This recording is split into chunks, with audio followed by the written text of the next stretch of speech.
Wie ein überdimensionaler gordischer Knoten liegt das sperrige hölzerne Gebilde auf dem Boden des Sprengelmuseums in Hannover. Es scheint sich zu winden und zu verschlingen, zu atmen, sich zu verwickeln und wieder zu lösen, so als hätte jemand die unsteten, rastlosen Bewegungen eines Suchenden in den Öffnungen, Wölbungen, Kurven und Ausstülpungen eingefangen und sichtbar, greifbar, erfahrbar gemacht. Den Künstler Richard Deakin treibt in seinem Œuvre immer wieder die Frage an, was und wie uns Kunst spüren, fühlen, denken lassen kann, ohne dabei allzu konkrete Anhaltspunkte zu bieten. Er sucht nach der Antwort indes nicht narrativ erzählend, sondern konstruktiv, bauend, macht Emotionen als Raumstruktur sichtbar. Dabei arbeitet er mit verschiedensten Materialien, genießt den haptischen, den physischen, den handwerklichen Teil seiner Arbeit.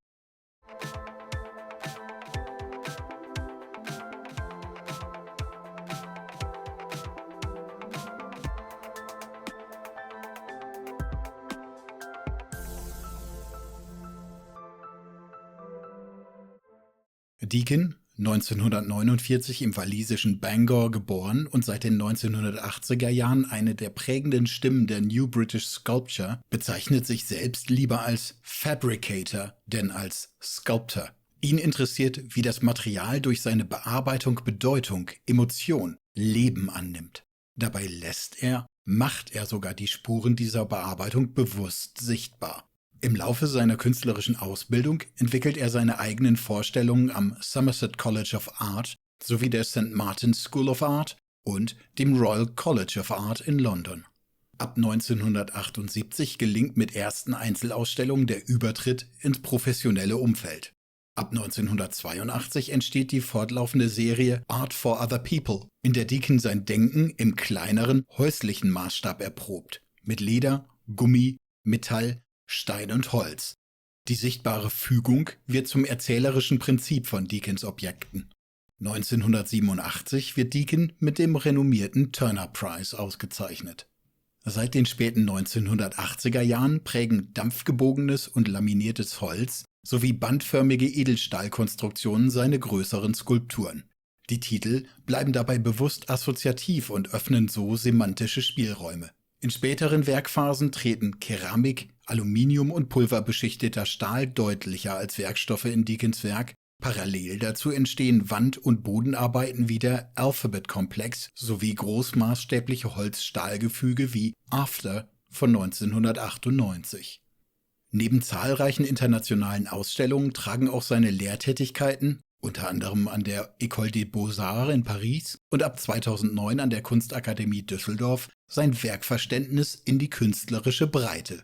Als besondere Würdigung Deakins ehrt die Tate Britain ihn und sein Lebenswerk im Jahre 2014 mit einer großen Retrospektive. Die beachtliche Materialbandbreite in Deakins Werk, von laminiertem Holz über Papier und Kunststoff bis hin zu Edelstahl, offenbart immer wieder sein Vertrauen in die Formfindung aus dem Machen, aus dem Herstellungsprozess heraus. Eben dieses Suchen und Finden im Herstellen bleibt in Deakins Arbeiten immer intendiert und erkennbar. Die Prozesshaftigkeit zeigt sich in Fräs- und Schneidspuren, Schweißnähten, Bohrungen, Schrauben und Leimresten.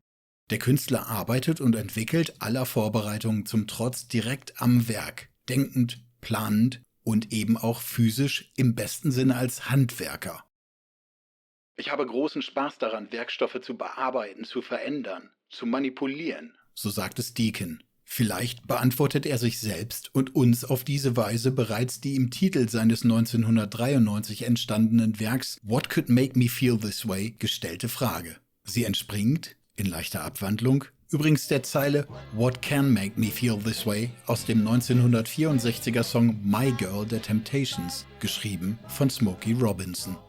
Richard Deakins What Could Make Me Feel This Way ist in seinen Maßen monumental, annähernd 6 Meter tief und 5 Meter breit. Mit einer Höhe von beinahe 3 Metern überragt es den Betrachter deutlich.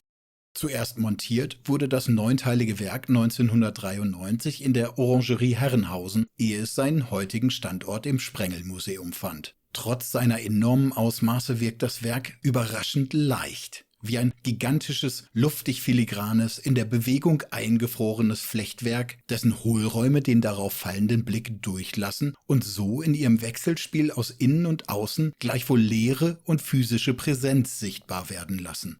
Bereits in seinem auf die gleich bezeichnete griechische Skulptur Bezug nehmenden Werk Laokoon erklärte Deakin es zum Ziel, so viel Abwesenheit wie möglich in einen vorhandenen Raum zu packen. Unklar, ob die von Deakin erzählte Anekdote es sei der Anblick der Löcher beim Besuch in einem Käseladen gewesen, der ihn hierzu inspiriert habe, einen wahren Kern hat. Eindeutig ist aber, dass das Nachdenken über Hinzufügen und Wegnehmen, Existenz und Leere, über Sein und Nichtsein zentrales Motiv und Triebfeder seiner Werke ist. What Could Make Me Feel This Way wirkt zunächst immer in Bewegung. Die fließenden konvexen und konkaven Formen der sich windenden Röhren leiten den Blick, ziehen mit, fordern so auch auf, sich selbst zu bewegen. Man möchte den eigenen Blicken folgen, schauend um das Werk herumwandern, entlang der Schleifen und Windungen scheinbar endloser Kurven, hinweg über Öffnungen und Auswölbungen. Konvexe Volumina scheinen den Raum abzuweisen und geben ihn gleichzeitig wieder frei, weil die Röhren skelettartig offen sind, den Blick in sie hinein und durch sie hindurch zulassen. Im Nähertreten ist zu erkennen, wie die Holzlamellen gefügt, verleimt, mit Kabelbindern zusammengehalten, gebogen und mit über 4000 Schrauben fixiert sind.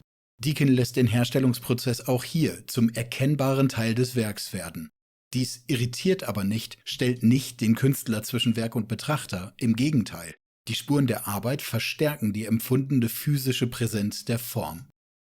Ganz pragmatisch beschreibt der Künstler selbst das Objekt. Es ist zusammengefügt aus unter Dampf gebogenem Buchenholz und besteht aus 3 kurvigen Elementen, die um 6 andere gerade Elemente geführt und so mit diesen verbunden werden. Das Ergebnis ist eine rhythmische Abfolge aus Weitung und Verengung, aus Tragen und Umschlingen. Aus der Distanz offenbart sich von der Seite das modulare, durchaus klar geordnete Bauprinzip des Werks. 6 waagerechte, röhrenartige Querstreben, Achsen, jede jeweils mit ihren 3 bauchigen Auswölbungen und offenen Enden Fischereireusen ähnelnd, werden von 3 an Möbiusbänder erinnernde Endlosschleifen umschlungen. Diese umfassen, umwinden die quer zu ihnen liegenden Streben auf unterschiedlichen Höhen und halten so das Gefüge zusammen. Mit nur wenigen Auflagepunkten berührt die gesamte Konstruktion den Boden, sodass die vom Immateriellen, von Transparenzen, von Durchblicken und Durchbrüchen beherrschte Form trotz des beachtlichen Volumens eine große Leichtigkeit aufweist, die von den Schwüngen der hölzernen Streben umfangen, eingefangen, erfahrbar und eben fühlbar gemacht wird. What could make me feel this way?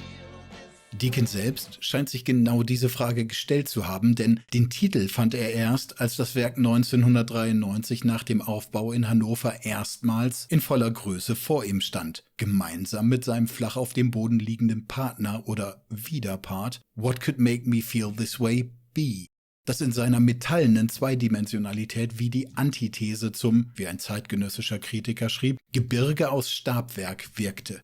Einer texturierten Pfütze gleich wählt Deakin hier ein Industriematerial, tritt- und rutschsicher in seinem reliefartigen Profil, begehbar, überschreitbar, der Raum über dem Werk leer. Der Kontrast der Materialien des A- und des B-Werks, ihr so unterschiedlicher komplementärer Umgang mit der Raumerfahrung erhöht, erweitert, vervollständigt dabei in der Gegenüberstellung die emotionale Wirkung sowohl der Einzelwerke wie auch des Ensembles. Heute sind die beiden Werke beinahe so weit voneinander getrennt, wie es auf dieser Erde nur möglich ist. Eines in Hannover, eines in Japan. So dominiert am Ende die Erfahrung der Leere, des Raumes zwischen den Dingen. Dieser immaterielle, metaphysische Raum inmitten der materiellen und physischen Formen wird so zum eigentlichen Thema des Werks. Das Verhältnis von Präsenz zu Abwesenheit zum eigentlichen Motiv. Deakins Arbeit koppelt so die Wahrnehmung des Betrachters an dessen Selbstverortung. Das Sehen wird Mittel der Ich- und der Welterfahrung.